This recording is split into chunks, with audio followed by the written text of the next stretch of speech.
हरिओम.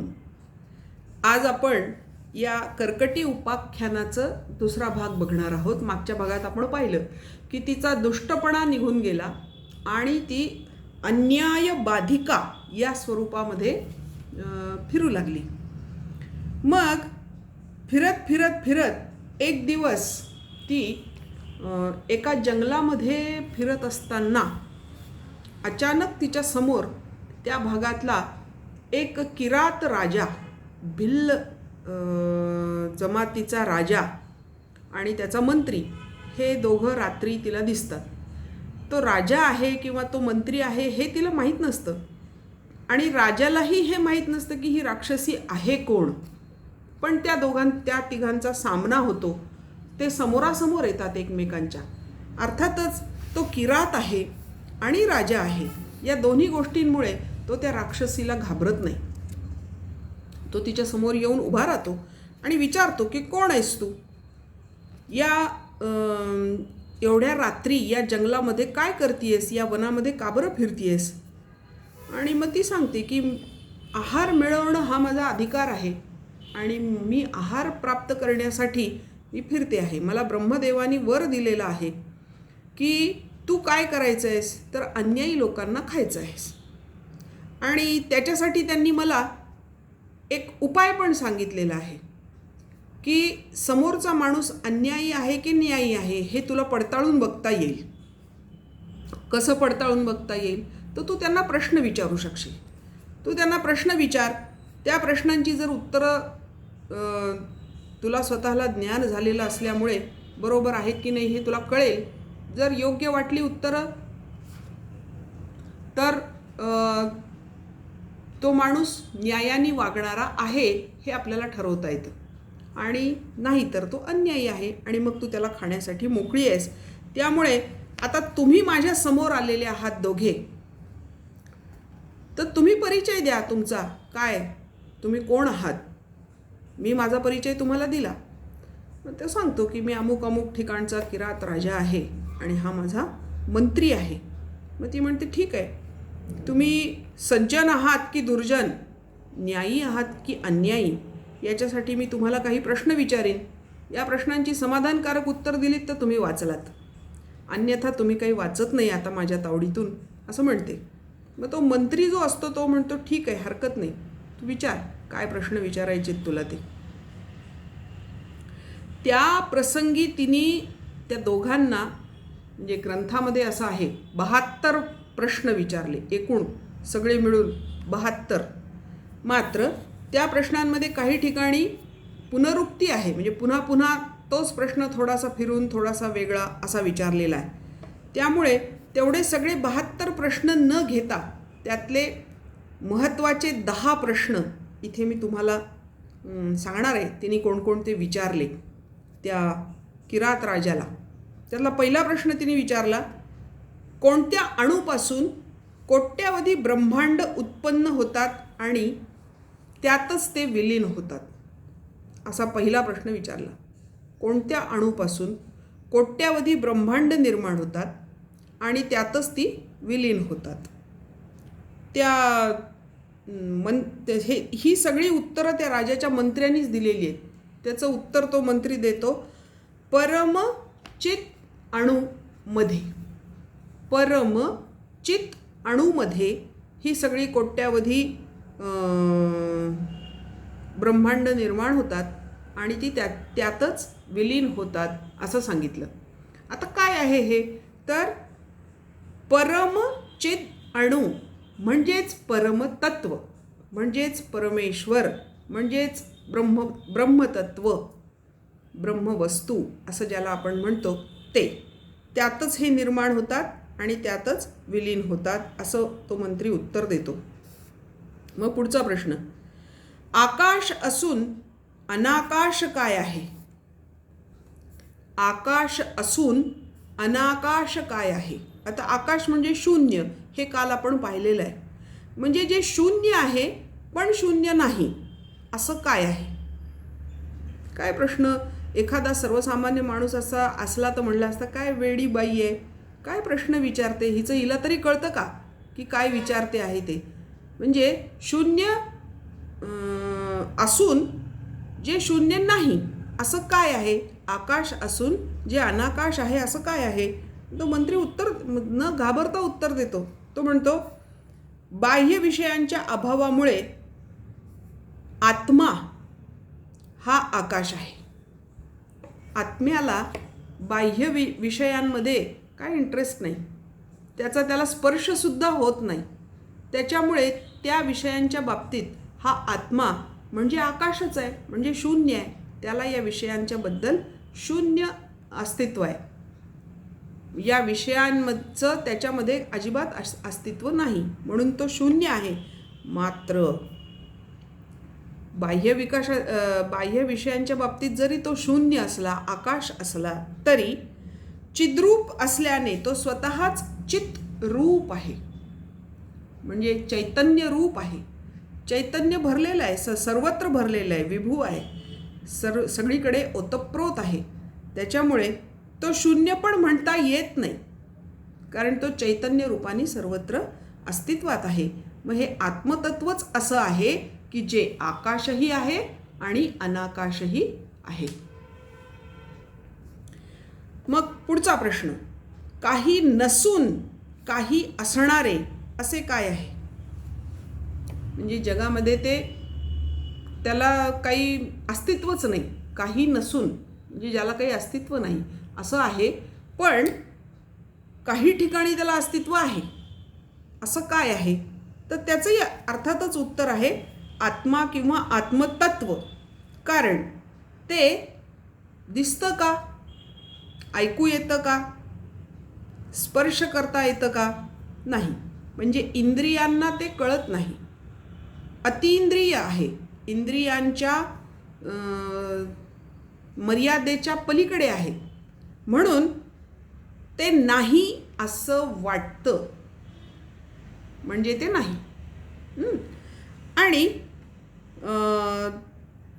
ते अनंत आहे आणि अनंत असून अस्तित्वात आहे, त्याची जाणीव होते. आत्मतत्व तुम्हाला असं काढून हातात घेऊन दाखवता नाही येणार, त्याला पाहता नाही येणार, त्याला ऐकता नाही येणार, त्याची चव घेता नाही येणार, त्याला स्पर्श नाही करता येणार, पण तो आहे याची जाणीव होते. म्हणून काही नसून काही असणारं असं जे आहे ते आत्मतत्वच आहे. मग पुढचा प्रश्न, जात नसताना कोण जात नाही?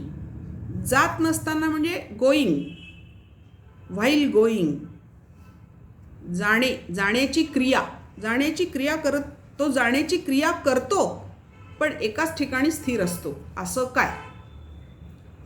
जो स्वतः जाण्याची क्रिया करत आहे परंतु तो कुठेही जात नाही, स्थिर आहे, असं काय आहे? तर मग पुन्हा मंत्री त्याला तेच उत्तर देतो तिला की अनुरूप आत्मा, प्रत्येकाच्या देहामध्ये असणारा अनुरूप जो आत्मा आहे. असं म्हणतात की प्रत्येकाच्या देहामध्ये आत्म्याचं आकार किती? तर त्याच्या त्या माणसाच्या अंगठ्या एवढ्या, अंगुष्ठ मात्रम, अंगठ्या एवढा आकार आहे, मग अणुमात्र आहे, म्हणजे देहाच्या मानाने तो अणुमात्रच झाला. तर अणुमात्र असा हा जो आत्मा आहे प्रत्येकाच्या देहामध्ये, तर देह जात असतो, देह जाण्याची क्रिया करत असतो, पण आत्मा जाण्याची क्रिया करत नाही, तो तिथे झोपलेला आहे. पुरे शेते इति पुरुषः, देहामध्ये तो शयन करतो आहे, त्याच्यामुळे तो जाण्याची क्रिया बिया काही करत नाही. देहाबरोबर इकडे तिकडे जातो, बरोबर आहे, पण तो स्वतः चालत जात नाही, स्वतः जाण्याची क्रिया करत नाही, तो एका ठिकाणी स्थिर असतो. म्हणून जो जाणारा आहे परंतु जात नाही असं काय आहे? तर हे अणुमात्र आत्मतत्व आहे. पुढचा प्रश्न ती विचारते, स्थिर नसताना कोण स्थिर आहे? पुन्हा पहिलाच प्रश्न खरा हा रिपीट झालेला आहे की देहाची हालचाल होत असते, त्याच्यामुळे देहामध्ये असणाऱ्या आत्म्याची त्या देहामुळे होणारी हालचाल होत असते, पण स्वतः आत्मा कुठल्याही प्रकारची हालचाल करत नाही, कारण तो शेते, झोपलेला आहे, स्थिर आहे.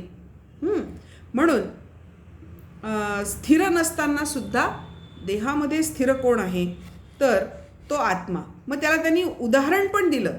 त्या मंत्र्यांनी पाहिलं की ही बाई आपल्याला एकच प्रश्न पुन्हा पुन्हा विचारते, म्हणून मग तो सांगतो की ह्याचं तुला मी पुरावा देतो. हा जो कोण आहे अस्थिर आहे परंतु स्थिरही आहे, असं कोण आहे, तर हा आत्मा. तर कशाप्रमाणे, तर एखादा कुंभ किंवा घडा आपण एका ठिकाणाहून दुसऱ्या ठिकाणी नेऊन ठेवला, तर त्या कुंभाचे जे कुंभाचा जो देह आहे त्याची हालचाल होईल, परंतु त्या कुंभामध्ये जे आकाश आहे, जी पोकळी आहे, ती काही हालचाल करत नाही. ती काही एका ठिकाणाहून दुसरीकडे जात नाही, ती स्थिर आहे. त्याप्रमाणे या देहामध्ये हे आत्मतत्व स्थिर आहे, देह जरी हालचाल करत असला तरी. मग पुढचा प्रश्न तिचा, चेतन असूनही पाषाणवत अचेतन काय आहे? म्हणजे जे चैतन्यपूर्ण आहे, जे स्वतःच चैतन्य आहे, आणि तरीही पाषाणासारखं एखादा दगड एका ठिकाणी पडून राहावा, असं काय आहे? आता याचं उत्तर मी तुम्हाला नाही सांगितलं तरी सहज कळेल. असं सुद्धा आत्मतत्वच आहे, फक्त ते अज्ञानी लोकांना कळत नाही, एवढाच फरक. पण ज्ञानी लोकांना बरोबर कळतं की आत्मा हेच चैतन्य आहे, मात्र ते पाषाणवत एका ठिकाणी स्थिर आहे. पुढचा प्रश्न ती विचारते, आकाशामध्ये विचित्र चमत्कार कोण करतं? मग आकाश काय पुन्हा? आकाश म्हणजे शून्य, शून्य म्हणजे पोकळी. या संपूर्ण विश्वामध्ये, विश्व जे आहे ते आकाशामध्ये आहे, एका विशिष्ट पोकळीमध्ये स्थिर झालेला आहे. या पोकळीमध्ये विचित्र असे चमत्कार कोण करतं?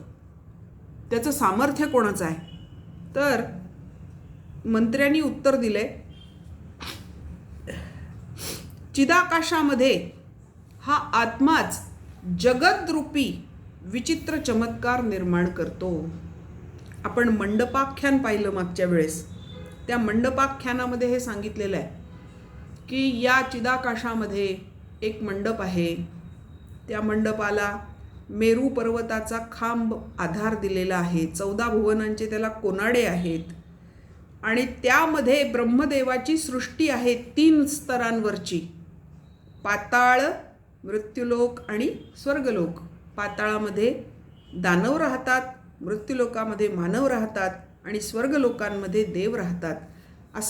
असं जे काय आहे ह्याला म्हणले त्यांनी विचित्र चमत्कार. हा विचित्र चमत्कार आहे. एखाद्या पोकळीमध्ये, एखाद्या शून्यामध्ये हे सगळं निर्माण करणं आणि त्याचं स्थैर्य राखणं, हे असं जे विचित्र चमत्कार जो आहे हा कोणी केलेला आहे? आत्मारूपी चैतन्याने केलेला आहे, असं उत्तर मंत्री तिला देतात. मग ती पुढचा प्रश्न पुन्हा विचारते की कोणत्या अणूमध्ये हे जगज्जाल बीजरूप आहे? कोणत्या अणूमध्ये या संपूर्ण जगरूपी जाळ्याचं बीज आहे? म्हणजेच ते कुठून निर्माण होतं? हे संपूर्ण जगत किंवा ही सृष्टी निर्माण कुठून होते? त्याचं बीज कुठे आहे? तर मंत्री उत्तर देतो, अर्थातच चिद्रूपी अणूमध्ये.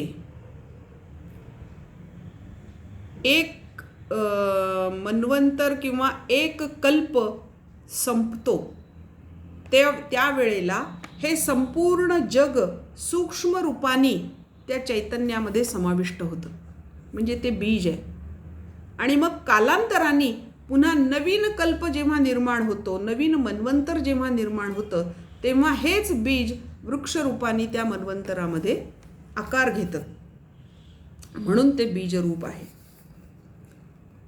पुढचा प्रश्न आहे, समुद्रावरच्या लाटांप्रमाणे कोणापासून जग पृथक नाही? पृथक म्हणजे वेगळं, म्हणजे समुद्रामधल्या लाटा या समुद्रापेक्षा वेगळ्या नाहीत. म्हणजे लाटा वेगळ्या, समुद्र वेगळा असं नाही. कारण काय? तर समुद्राच्या पाण्यापासूनच त्या लाटा निर्माण झाल्या. लाट उसळते, वर जाते आणि परत त्या पाण्यामध्ये एकरूप होऊन जाते. म्हणून ती लाट काही त्या समुद्रापासून वेगळी नाही, त्याप्रमाणे हे जग कोणापासून वेगळं नाही आहे, म्हणजेच हे जग कोणाचा अंश आहे असा हा प्रश्न विचारलेला आहे. तो सांगतो हे संपूर्ण जग ब्रह्मरूप असल्यामुळे ब्रह्मचैतन्यापासून ते वेगळे नाही. ब्रह्मापासूनच निर्माण होतं, ब्रह्मामध्येच त्याचं अस्तित्व असतं आणि ब्रह्मामध्येच ते विलीन होतं.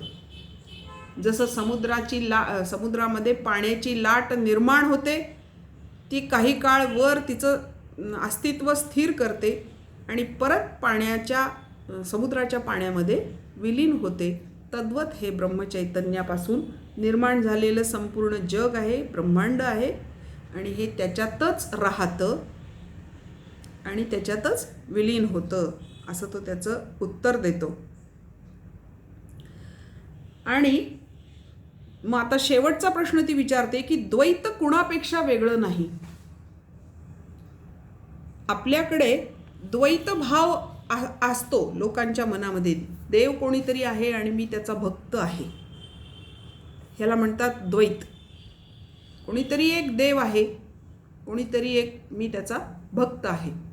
मग हे कुणापासून वेगळं नाही असा तिने प्रश्न विचारला. तर मंत्र्यांनी त्याचं छान उत्तर दिलंय. जगत आणि ब्रह्म हे द्वैत लोक मानतात, मात्र ते द्वैत मुळीच नाही. जगत हेच ब्रह्म आहे आणि ब्रह्म हेच जगत आहे, हे विवेकाने ज्याला कळतं त्याच्या मनातलं ते द्वैत निघून जातं. ते द्वैत कुठपर्यंत आहे? जोपर्यंत अज्ञानाचा प्रभाव आहे तोपर्यंत, जोपर्यंत मायेचा प्रभाव आहे तोपर्यंत. एकदा विवेक निर्माण झाला की हा प्रभाव निघून जातो आणि मग ते द्वैत तिथे शिल्लक राहत नाही. ही सगळी उत्तरं त्या कर्कटीने ऐकली आणि ती शांतच झाली. तिने म्हणजे पुढे काही बोलायचं किंवा काही कोणाला खायचं प्यायचं हा विषयच नाही निघाला. मग राजाच म्हणाला की आता तू काय करणार आहेस? तर ती राजाला म्हणते, ज्याच्या मंत्र्यांनी इतकी छान उत्तरं दिली तो राजा स्वतः किती ज्ञानी असेल, त्याच्यामुळे हे राजा मी तुला शरण आले आहे. आता तू जे म्हणशील ते मी करीन. मग तो राजा म्हणतो, ही हिंसा करणं सोड. तू एवढी आत्मज्ञानी आहेस, तुला हे सगळं कळतं, तर मग तू हिंसा का करतेस? त्याच्यामुळे तू हिंसा करणं सोडून दे.